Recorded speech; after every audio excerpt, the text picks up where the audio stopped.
pusieron una pistola en la sien y yo decidí dejar Venezuela y venirme a vivir definitivamente en los Estados Unidos. Es el momento, o lo hago ahora o no lo hago más nunca. O ellos se regresan o yo me voy. Si ellos se regresan, van a vivir lo que yo estoy viviendo hoy con una pistola en la sien.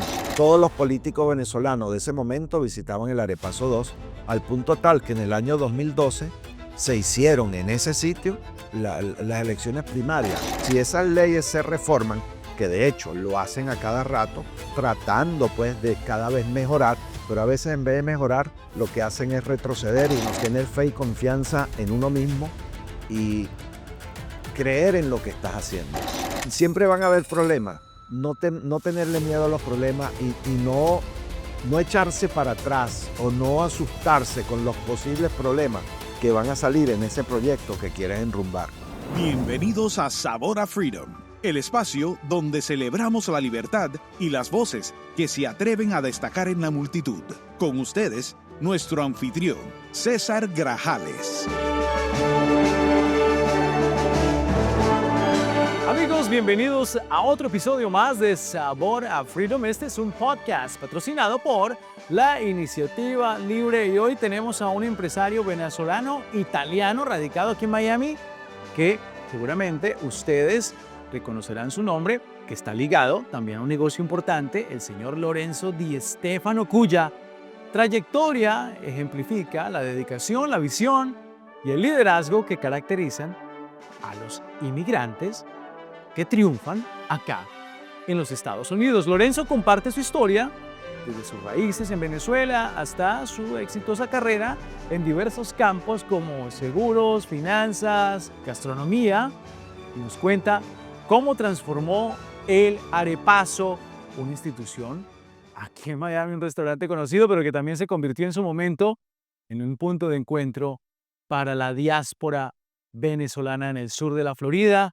Hoy tenemos una gran historia de éxito con el señor Lorenzo y con esto le doy la bienvenida a este nuevo episodio a nuestro querido amigo Lorenzo Di Stefano. Bienvenido a Sabor a Freedom. Gracias, César, muy amable. Gracias por la invitación y apreciado por tu programa. Lorenzo, pues a nosotros aquí en el Sabor a Freedom y en el patrocinador que es la Iniciativa Libre, nos encanta resaltar historias de éxito, pero también nos gusta resaltar el viaje de la persona, porque a veces la gente ve a la persona exitosa, pero se le olvida el proceso que lleva esa persona. Originario de Venezuela, ¿no? Sí, nacido en Venezuela. Nacido en Venezuela, eh, llega a los Estados Unidos un poco más de hace 23, 24 años, 24 años, sí. aquí al estado de la Florida. Pero ¿cómo es ese proceso de llegar a los Estados Unidos y luego, pues al final del día, quedarse aquí y empezar una vida profesional en este país? Bueno, yo considero que es el destino de cada quien, ¿no? Hablo de mi caso, digo el destino porque yo nunca había pensado venir a vivir a los Estados Unidos. Resulta pues que en el año 2000 decidimos emigrar la familia, mis dos hijos y mi esposa, aquí a los Estados Unidos, específicamente en Sarasota, Bradenton, en la academia de tenis de Bollettieri, hoy en día MG Academy. Y dijimos, vamos a hacer un par de años para que nuestros hijos se fogueen en el tenis, aprendan el inglés y tengan una experiencia más en su vida que los va a ayudar al futuro, ¿no? Sí. Y yo iba y venía y mi familia estaba en los Estados Unidos porque, como bien dijiste al inicio, mi empresa de seguros en Venezuela era una empresa bastante exitosa y yo no podía abandonar así por así. Pues, ¿qué pasó? Que en el año 2002 en Caracas me asaltaron, me pusieron una pistola en la sien y yo decidí dejar Venezuela y venirme a vivir definitivamente en los Estados Unidos. Estando en Sarasota, que prácticamente una ciudad muy chiquita, una ciudad de retiro de los americanos en aquel momento, Para los que no saben, en el centro del estado de la Florida. es en el Golfo, En el en el Golfo, Golfo de México, sí. Y entonces yo me vengo también y la alegría más grande es que me vuelvo a unir con mi familia, porque ese voy y vengo también era bastante desgastador, ¿no? Y trato de ver de qué hacer en Sarasota, pero definitivamente por ser una ciudad tan pequeña, yo no veía y no dominaba el inglés tampoco. Y ahí en Sarasota 90% eran americanos, 10% latinos. Ahí fue cuando decidimos, vamos a transferirnos a Miami y llegué a la ciudad del Doral. Mencionaste algo importante, Lorenzo, y es que en el proceso de migración y de pasar a otro país, en el caso de los venezolanos, pues muchos han tenido que irse por un gobierno que ha tenido políticas públicas desastrosas que han llevado a una superinflación en Venezuela, desorden social, lastimosamente grupos criminales que han crecido. Pero yo siempre he dicho que hay dos motivos generalmente por los cuales se va la gente de su país. Uno es económico, ¿no? Porque buscan oportunidades económicas en otro país. Y en el caso tuyo, seguridad. La gente se va también porque no se siente segura en su país de origen, ¿no? Y en ese sentido, pues te ves forzado a salir de Venezuela. Sí, bueno, me vi como que es el momento, o lo hago ahora o no lo hago más nunca, porque de verdad que una pistola en la 100 fue un susto tremendo, enorme, y yo lo único que pensé fue en mis hijos y en mi esposa, en mi familia. Entonces dije, ¿qué hago yo aquí solo y ellos allá? No tiene sentido. ¿Dónde está el concepto de familia? O ellos se regresan o yo me voy. Si ellos se regresan, van a vivir lo que yo estoy viviendo hoy con una pistola en la 100. Por eso tomé la decisión de irme. Lorenzo, vivías en una Venezuela que ya venía con un síntoma, Sí, un síntoma político llamado chavismo, que sí. luego degeneró en lo que es hoy madurismo o como quieran llamarle. Pero, ¿veías esos síntomas que estaban llevando a la sociedad venezolana, al pueblo venezolano, a vivir los problemas que han vivido en los últimos años? De verlos como tal no, pero sí se percibían. Se percibían en el sentido de las leyes que estaban cambiando, la delincuencia cada día aumentaba más. Y yo tuve digo, la suerte de compartir con gente en el medio diplomático, en la embajada y consulado de Italia en Venezuela, y ahí pues me enteré de ciertas cosas y de cómo funcionaba el socialismo y Y habían paralelos. sí, habían paralelos, pero definitivamente escuchar a un embajador hablar de lo que es socialismo de un país que vive bajo el régimen socialista, yo también ahí como que hice un nudo en lo que me pasó con la inseguridad y lo que era la política. Y ese también fue otro punto de decisión para tomar la decisión de definitivamente irme de Venezuela. Cuando llegas aquí a Estados Unidos, el tema de la familia, el deporte para los hijos, pero luego te mueves a la ciudad de Miami, una ciudad tan vibrante con personas de tantos países de Latinoamérica viviendo acá, no solamente la comunidad cubana que le ha aportado de manera positiva a Miami, pero luego la colombiana, venezolana. ¿Cómo llega Lorenzo y qué te inspiró a incursionar en las diferentes industrias? Porque empezaste, y lo mencionaste, estabas en la parte de los seguros, pero también incursionaste en el mundo de la gastronomía. Sí, pero déjame explicarte, A ver, César. Yo estuve en el porque mundo esas del seguro. historias empresariales Sí, nos encantan acá para inspirar a nuestra comunidad. fíjate que no hay nada mejor que seguir el trabajo o la trayectoria que tú traes de tu país, ¿no? Ujú. Pero ¿qué pasa? Que cuando las variantes son muy grandes y te das cuenta que no puedes seguir en lo mismo, entonces hay que reinventarse. ¿Y cómo me reinventé yo? Viendo en qué negocio meterme. Di cualquier cantidad de negocio que ustedes no tienen idea, porque yo me vine para acá con una visa L1, Ujú, una transferencia de ejecutivo por mi empresa en Venezuela ujú. y habiendo abierto una sucursal aquí en Miami, ¿no? Cuando trato de ejercer seguros aquí en Miami, fue extremadamente difícil. Y por eso es que te digo, tuve que reinventarme y tuve que empezar a ver qué hago. Oiga, Lorenzo, antes de ir a la parte de cómo transicionó de los seguros a la industria de la gastronomía y todo eso, y luego porque tenemos un restaurante importantísimo que todos han conocido, los que han pasado aquí por Miami y sobre todo la diáspora venezolana, pero sí me gustaría, en tu experiencia, hablar un poco de la salud en los Estados Unidos y sobre todo la industria de los seguros. ¿Cuáles eran los retos que viste tú como proveedor de seguros o que querías ser proveedor de seguros en Estados Unidos, o por lo menos aquí en Miami?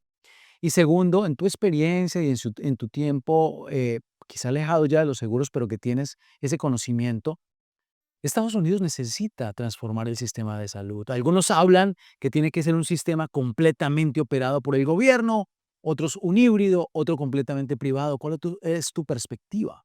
Mira, mi perspectiva es la siguiente, que son dos mundos diferentes, el seguro en Venezuela y el seguro en los Estados Unidos, la salud en Venezuela y la salud en Estados Unidos. Hablando de los Estados Unidos, como profesional del seguro, aquí por cada rama del seguro tienes que tener una licencia. Me explico mejor. Si quieres vender pólizas de automóvil, tienes que tener una licencia para vender pólizas de automóvil. Si quieres vender póliza de salud y pólizas de vida, debes tener una licencia para ese tipo de póliza. Y así indefinidamente para todas las ramas del seguro, ¿no? Eso es bueno por un lado porque el Estado tiene control de quién está manejando. Porque es algo serio. Sí, es algo extremadamente serio. Entonces, ¿qué pasaba? Que cuando mi oficina, con las pólizas internacionales las vendíamos en Venezuela, pero yo no tenía licencia local. Para poder vender localmente, yo tenía que entrenarme, hacer unos cursos y obtener las licencias. Hombre, yo tenía 40 años, y yo digo que yo no voy a empezar otra vez de cero y empezar a vender un producto, un intangible, en un mercado donde no conozco a nadie. No tengo un círculo social de cómo venderme, de qué es lo que yo estoy haciendo y qué puedo proveerte o cómo te puedo ayudar. Ujú. Entonces, por eso fue que te dije que tuve que reinventarme y ver qué hacía. Gracias a Dios, con un poquito de capital, para hacerte el cuento corto, llego y compro la estación de gasolina donde está el Arepaso. El Arepaso ya existía. El fundador del Arepaso fue un señor portugués que salió de Venezuela cuando el deslave, creo que en el año 99, Ok. ¿ok? Y salió de Venezuela cuando el deslave y montó el Arepaso en una estación de gasolina. No sé si es que no lo supo llevar o qué le pasó, pero él tuvo que entregar la estación, entonces llegué yo y compré la estación de gasolina. Estamos hablando de estación de gasolina, el deli que había que se llamaba el Arepaso, el convenience store y un car wash sobre 2 acres de tierra. En pleno Doral, donde el Doral estaba en pleno crecimiento, y ahí fue la visión en el sentido de la inversión, decir, el Doral se está convirtiendo en ciudad, esto es algo que va a crecer. Y sobre todo que en su momento, y todavía ahora, refugio para la comunidad venezolana.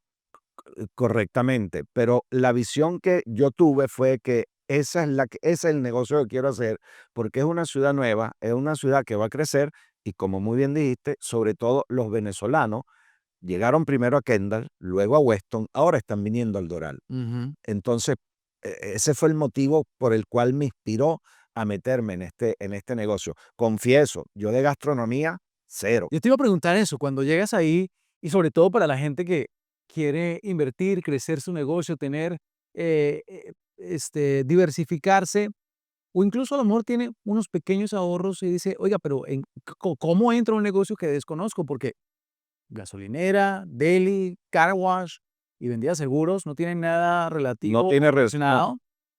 ¿Cómo tomas esa decisión? Y, por cierto, ¿qué consejo le das a la audiencia de, oiga, hágalo si tiene estos puntos que tuve yo en consideración? simplemente es tener visión, tener fe y confianza en uno mismo y creer en lo que estás haciendo. Yo decía, sí, no sé nada de gasolinera, no sé nada de gastronomía, aunque siempre he sido, como quien dice por ahí, un cocinero o chef empírico, ¿no? Sí. Sí, porque eso creo que viene de familia. Y ¿Y la especialidad? bueno, siempre ha sido comida italiana. Ok. Nunca, yo nunca había entrado en el mundo de las arepas. ¿Cuál es el mejor platillo que te sale? Bueno, las pastas ni hablemos, todas, el ragú, la carbonara, Buenísimo ese. sí, la matriciana, Uh, la me cacio e encanta. pepe, Sí, sí, sí, sí. cómo no, cualquier cantidad de platos. Pero bueno, el punto es el siguiente, que dentro de mí dije, esto es un reto y no veo por qué yo no pueda aprender. Que al final del día no me equivoqué, porque en menos de una semana con el entrenamiento que tuve con el dueño de la estación de gasolina, ya yo estaba manejando Un eso. experto te vas a convertir. Totalmente experto. La parte de la tienda, del convenience store, también era sencillo porque era cuestión de llevar un programa con un inventario, Claro. reponer lo que falta, sacar productos vencidos y más nada. O sea, no era algo complicado. Y la parte más complicada que fue la, la, El arepaso. el arepazo, la comida, también tuve suerte que poco a poco me fui rodeando de gente venezolana que sí sabía de comida venezolana y también fui aprendiendo. Aparte que tengo que hacer mención muy especial, mi esposa es venezolana y ella era prácticamente la que decía, esto se hace así y esto se hace de esta manera, de esta otra manera. Y yo ahí fui aprendiendo, al punto tal que, pues, no, hoy en día, si tú me dices hacer una arepa, te hago la arepa que tú quieras. Lorenzo, ese negocio, específicamente el arepaso, pues se convirtió en un ícono para la ciudad de Miami. Y yo tengo una pregunta.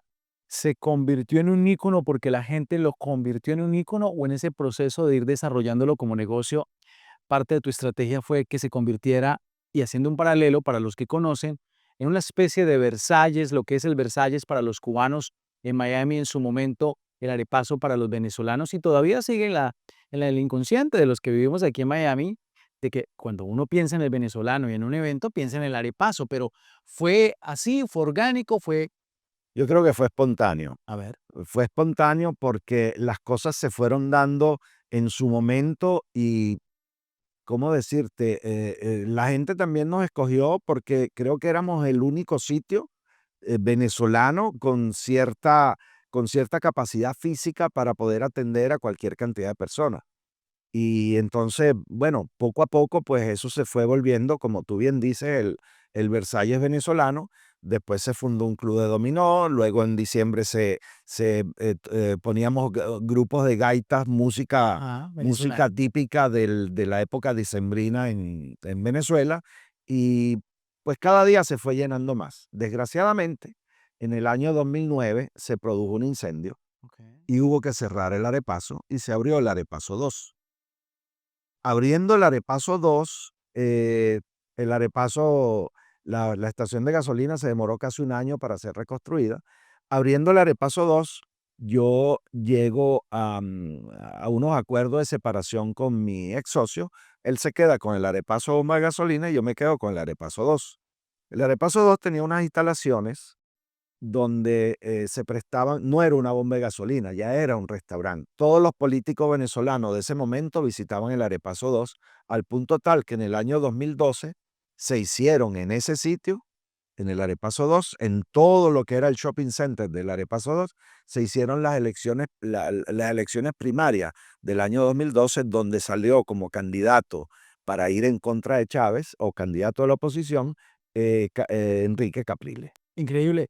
Y en ese proceso, Lorenzo, de los retos que has enfrentado, incluyendo ese incendio, ¿cuál fue la lección aprendida para ti en ese momento, por ejemplo? Porque ya estabas creciendo un negocio y viene un fuego, pues que cambia un poco el panorama Sí, del bueno, negocio. ahí la lección, lo más importante que se aprendió ahí es que definitivamente en todo negocio debe existir gerencia. Uno de los retos, aparte de este tipo de situaciones que enfrentan los empresarios, también es las políticas públicas que se implementan. En ese proceso de abrir tu negocio, eh, ¿qué retos encontraste con relación a burocracia a través de el gobierno?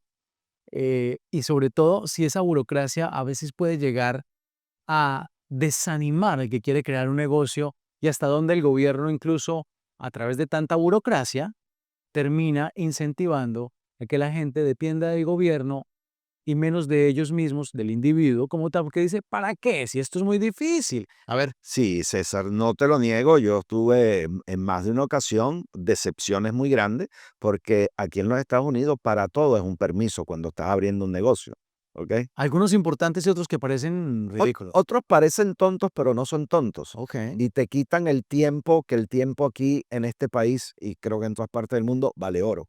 Entonces, sí, yo llegué a veces a decepcionarme, pero déjame decirte que la perseverancia, la constancia y creer en ti mismo, creer en uno mismo, te deja salir adelante. Al punto tal que del Arepaso 2 Doral, inmediatamente vino el Arepaso 2 Weston, el cual lo abrimos en menos de 3 meses.